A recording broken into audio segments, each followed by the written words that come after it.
ഞാൻ വേണമെങ്കിൽ അങ്ങ് മാറിയേക്കാം. എനിക്ക് നിങ്ങളുടെ ഇംഗ്ലീഷ് ഒന്നും മനസ്സിലാവുന്നില്ല. എന്തിനാ വെറുതെ കട്ടുറുമ്പാവുന്നേ? നിന്റെ കാര്യം അടി പറഞ്ഞത്. സമാജം ഇറക്കുന്ന മ്യൂസിക് ആൽബത്തിൽ നിന്നെ കൊണ്ടൊരു പാട്ട് പാടിപ്പിക്കണമെന്ന്. വെറുതെ കളിയാക്കാതെ. ഞങ്ങളവിടെ മഠത്തിൽ അങ്ങനെയായിരുന്നു. കന്യാസ്ത്രീകളെ നിർത്തിക്കൊണ്ട് അവരുടെ കുറ്റങ്ങളൊക്കെ മറുഭാഷയിലങ്ങ് തട്ടിവിടും. ജൈൻ ആൻഡ് പൈൻ എറിഞ്ഞത് നീ നിങ്ങൾക്ക് മൈനസിലൈനായോ? ജൈൻ ആൻഡ് പൈൻ എറിഞ്ഞത് നീ നിങ്ങൾക്ക് മൈനസിലൈനായോ? എന്താണെന്ന് വല്ലതും പിടികിട്ടിയോ? ഇതെന്താ കൊങ്ങിണി ഭാഷയെ? കൊങ്ങിണിയും കിങ്ങിണിയൊന്നുമല്ല, മലയാളവാ. പറ. സുല്ലിട്. ഞാൻ പറഞ്ഞത് നിങ്ങൾക്ക് മനസ്സിലായോന്ന്? അത് കൊള്ളാലോ. ഒന്നുകൂടി പറഞ്ഞ മറുഭാഷ. ആഹാ, അത് വേണ്ട. അപ്പൊ മനസ്സിലാവും. വേണമെങ്കിൽ വേറൊന്ന് പറയാം. നീ നിങ്ങൾ റെയിൻ ഉണ്ട് പെയിൻ ഏഴും പെയിൻ എന്നാ കൈനല്യാണം കൈനഴിക്കുന്നേ. ഇങ്ങനെ സ്പീഡിൽ പറഞ്ഞാൽ എങ്ങനെയാ? ഒന്ന് നിർത്തി പറ. അയ്യടാ, അങ്ങനെ പറഞ്ഞാൽ ആർക്കും ഏത് ഭാഷയും മനസ്സിലാവും. ഞാൻ മുമ്പ് സാറിനോട് പറഞ്ഞില്ലേ ഒന്ന് നിർത്തി പറയാന്? ആളങ്ങോട്ട് സ്മാർട്ടായി പോയല്ലോ. ഒന്നുകൂടി പറഞ്ഞേ. നീ നിങ്ങൾ റെയിൻ ഉണ്ട് പെയിൻ ഏഴും പെയിൻ എന്നാ കൈനല്യാണം കൈനഴിക്കുന്നേ.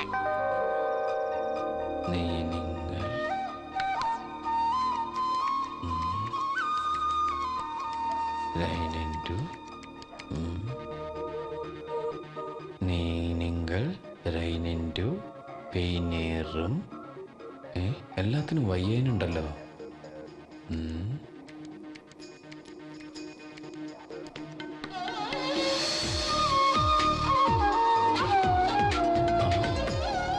നിങ്ങൾ രണ്ടുപേരുമെന്ന കല്യാണം കഴിക്കുന്നേ. ഇവളാള് കൊള്ളാലോ.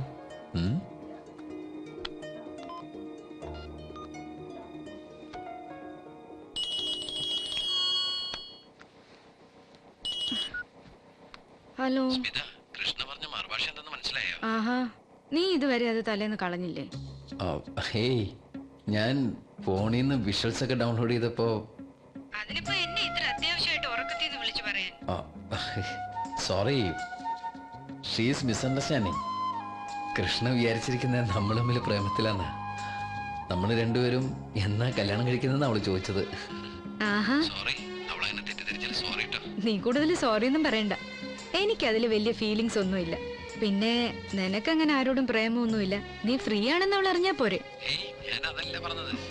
എന്റെ മോനെ, കിടന്നുരുളാതെ കിടന്ന് ഉറങ്ങാൻ നോക്ക്. കാലത്ത് ഡ്യൂട്ടി ഉള്ളതാ. പാതിരാത്രിക്ക് അവന്റെ ഒരു കണ്ടുപിടുത്തം. നീ ചിരിക്കൊന്നും വേണ്ട. ഞാൻ ബോയ്ഫ്രണ്ടുമായിട്ട് പഞ്ചാരടിക്കൊന്നും അല്ലായിരുന്നു. അവിടെ ബളുബിളു ബിളുബിളു എന്നൊരു മറുഭാഷ. We are only friends. അല്ലാതെ നിന്റെ സാറുമായി എനിക്ക് പ്രേമൊന്നുമില്ല. ഞാൻ ചുമ്മാ അപ്പൊ ഒരു രസത്തിന് ചോദിച്ചതാ. അജിയ, ഈ ചെക്കൻ എന്തോ അസുഖം ഉണ്ടെന്നാ തോന്നുന്നേ. ഒരു പെണ്ണ് ഏതാണ്ട് പറഞ്ഞു പറഞ്ഞ് പാതിരാത്രി വരെ അത് ഓർത്തിരിക്കുക. ഫോട്ടോ കമ്പ്യൂട്ടറിലിട്ട് തിരിച്ചു മറിച്ച് എഡിറ്റ് ചെയ്ത് കഥകൾ ഉണ്ടാക്കുക. ഈ രോഗത്തിന്റെ ചികിത്സ നീ തന്നെ ചെയ്യേണ്ടി വരും. കേട്ടോ മോളെ? അയ്യോ, ഞാൻ അങ്ങനെയൊന്നുമല്ല സാറിനെ കണ്ടേക്കുന്നത്. എങ്ങനെയൊന്നുമല്ല. എനിക്ക് ദൈവത്തെ പോലെയാ സാറ്. ദാണ്ട്, എന്നാ ഞാൻ അങ്ങനെ തന്നെ പറഞ്ഞേക്കാം. ഡാ, ഇവക്ക് പ്രേമല്ല, ഭക്തിയാ നിന്നോട്. നീ ദൈവത്തെ പോലെയാന്ന്. അതുകൊണ്ട് തൽക്കാലം ദൈവം സാറ് കിടന്നുറങ്ങാൻ നോക്ക്. ദൈവം സാറാ? അതെന്ത് സാറ്?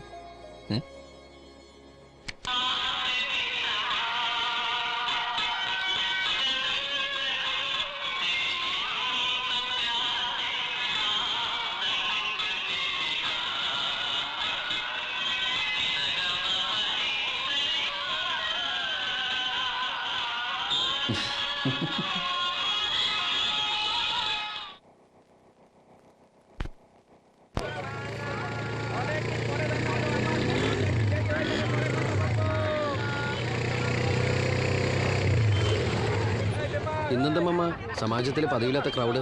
കംപ്ലീറ്റ് ടീമുകളും ഉണ്ടല്ലോ. ഇന്ന് സൺഡേ അല്ലേ? ശബ്ദമില്ലാത്ത സെക്രട്ടറിയുടെ കോപ്രായം ഒക്കെ കാണാന്ന് വെച്ചായിരിക്കും. ഷൈനി ഒന്നും വന്നില്ലേ ചേച്ചി? പരീക്ഷയാ. അജിത്തേ, ഇന്ന് അടിച്ചു പൊളിക്കണം. ഞങ്ങളുടെ കൂടെ കാണണം. വലിഞ്ഞാക്കല്ലേ? ചുമ്മാതല്ല, ചന്ദ്രേട്ടനും ഗ്രൂപ്പുവാ. സെക്രട്ടറി ചാടിക്കാനുള്ള പരിപാടിയാ. ആവശ്യമില്ലാത്ത പണിക്കൊന്നും നിന്നേക്കല്ലേ. ഒന്ന് തല കാണിച്ചിട്ട് ഇറങ്ങിയേക്കണം. നമുക്ക് രണ്ടാൾക്കാരും വേണ്ടതാ. മമ്മ, സ്മിത എന്താ ഇന്ന് പതിവില്ലാതെ സമാജത്തില്? ഹേയ്, ഡ്യൂട്ടിക്ക് പോണം. ഞാനിവിടെ ഇവിടെ നിന്ന് ഡ്രോപ്പ് ചെയ്യാൻ വന്നതാ. സെക്രട്ടറി ആന്റി വിളിച്ചായിരുന്നു. കൃഷ്ണനെ കൊണ്ട് മീറ്റിങ്ങിന് ഈശ്വര പ്രാർത്ഥന ചൊല്ലിക്കണമെന്ന് പറഞ്ഞു.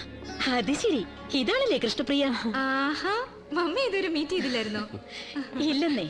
അല്ലേലും ഇവനാള് ഭയങ്കര കള്ളനാ. എന്തടച്ചിരിക്കുന്നേ? കാണാൻ കൊള്ളാവുന്ന പെമ്പിള്ളേരെ കണ്ട ഇവൻ എന്നെ പരിചയപ്പെടുത്തില്ല. എന്താന്നറിയാമോ? ചുമ്മാ വാചടിക്കാത്ത മീറ്റിംഗ് തുടങ്ങാറായി. ഞാൻ കയറി കല്യാണം ആലോചിച്ചാലോന്നുള്ള പേടിയാ. ഓ പിന്നെ, കല്യാണം കഴിക്കാൻ ഇവന് എത്രയ്ക്ക് പേടിയാ? ചുമ്മാ അതൊക്കെയാണെങ്കിലും ഒരു നമ്പറാ മമ്മ. മമ്മ എന്തായാലും ഇങ്ങോട്ട് ആലോചന ഒന്നും വെക്കണ്ട. ഇവക്ക് ദൈവത്തെ പോലെ സാർ. അത് മമ്മ, സാറില്ലായിരുന്നെങ്കിൽ ഞാനിവിടെ. ഞാൻ ചുമ്മാ പറഞ്ഞല്ലേ കുട്ടി. ആളെ കണ്ടില്ലെങ്കിലും കാര്യങ്ങളൊക്കെ എനിക്കറിയാം. വാ. എന്തായാലും ഞാൻ ട്രൈ ചെയ്യാം. അപ്പോ ദൈവം സാറേ, മീറ്റിംഗ് നിങ്ങൾ മലയാളികളായ നമുക്ക് ചെയ്യാവുന്ന ഒരു ചെറിയ സഹായം എന്ന നിലയിൽ നമ്മുടെ കുട്ടികൾക്കായി അവധി ദിവസങ്ങളിൽ ഒരു സംഗീത ക്ലാസ് വെച്ച് നടത്തുവാൻ കൃഷ്ണപ്രിയയെ ചുമതലപ്പെടുത്തുന്ന വിവരം ഈ അവസരത്തിൽ നിങ്ങളെ ഏവരെയും അറിയിക്കണം.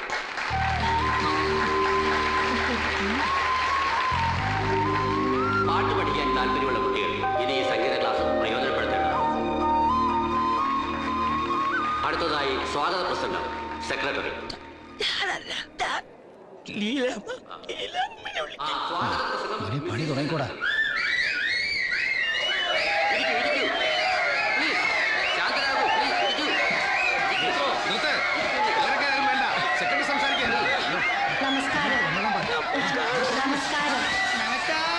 ചില ആരോഗ്യ പ്രശ്നങ്ങളാൽ സെക്രട്ടറിക്ക് വേണ്ടി അദ്ദേഹം തയ്യാറാക്കിയ സ്വാഗത പ്രസംഗം ഞാനിവിടെ വായിക്കട്ടെ.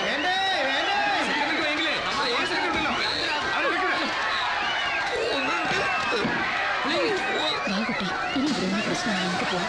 ദയവായി ശാന്തരായിരിക്കൂ. പ്ലീസ്.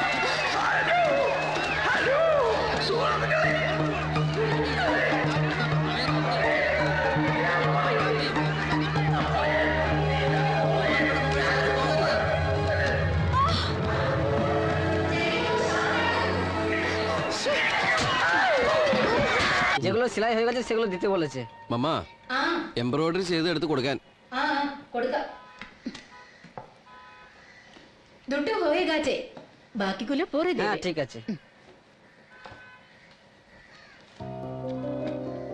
ഇതൊക്കെ ആരാ തയ്ക്കുന്നത്? ഷൈനിയാ? ഹേയ്, കോളേജിൽ പോക്കും ട്യൂഷനൊക്കെ കഴിഞ്ഞിട്ട് നമുക്ക് എവിടുന്ന സമയം? ഒക്കെ മമ്മയുടെ വർക്കുകളാ. നന്നായിരിക്കുന്നു. എല്ലാവരും ഓരോ വഴിക്ക് പോയാ പിന്നെ ഇതൊക്കെ അല്ലാതെ എനിക്കെന്താ പണി? ഇവരുടെ പപ്പ പോയപ്പം ഇങ്ങനെയൊക്കെ ഓരോ പണി ചെയ്താ ഞാൻ ഇവരെ വളർത്തിയത്. കുട്ടി പാട്ട് പഠിപ്പിക്കുന്ന കാര്യം പറഞ്ഞപ്പോ ഞാൻ ഓർക്കായിരുന്നു, ആ ഹാളില് ഞാൻ നഴ്സറി സ്കൂൾ നടത്തിയിട്ടുണ്ട്. ചേച്ചി പേടിക്കല്ലേ, ഇപ്പൊ ഇവിടെ ഒരാൾ കരച്ചിൽ തുടങ്ങും. റെഡി, 1 2 3. ഓടി. ഒരുമിച്ച് അങ്ങനെ പോയിട്ട് ഒരാൾ മാത്രം തനിച്ചാവുമ്പോ പിള്ളേർക്ക് അത് അറിയില്ല, അല്ലേ കൃഷ്ണ? ഞാനും കുറച്ചൊക്കെ തയ്ക്കും. ആഹാ, എംബ്രോയിഡറിയാ? ആന്റി അമ്മച്ചിയുടെ ബ്ലൗസും പാവടെ ഞാനാ തയ്ച്ചിരുന്നത്. അതെയോ? എംബ്രോയിഡറി കുറച്ചൊക്കെ പഠിച്ചിട്ടുണ്ട്. അപ്പോഴത്തേക്ക് ആന്റി അമ്മച്ചിക്ക് സുഖമില്ലാണ്ടായി. ഒരുപാട് നാളായി തയ്ച്ചിട്ട്. ഒന്ന് നോക്കട്ടെ. ഈ ആന്റി അമ്മച്ചി ആള് കൊള്ളാലോ. പാട്ടും പുള്ളിക്കാരിയല്ലേ പഠിപ്പിച്ചേ? ശരിക്കും ആന്റി അമ്മച്ചി എനിക്കൊരു ദൈവത്തെ പോലെയാ. ആഹാ.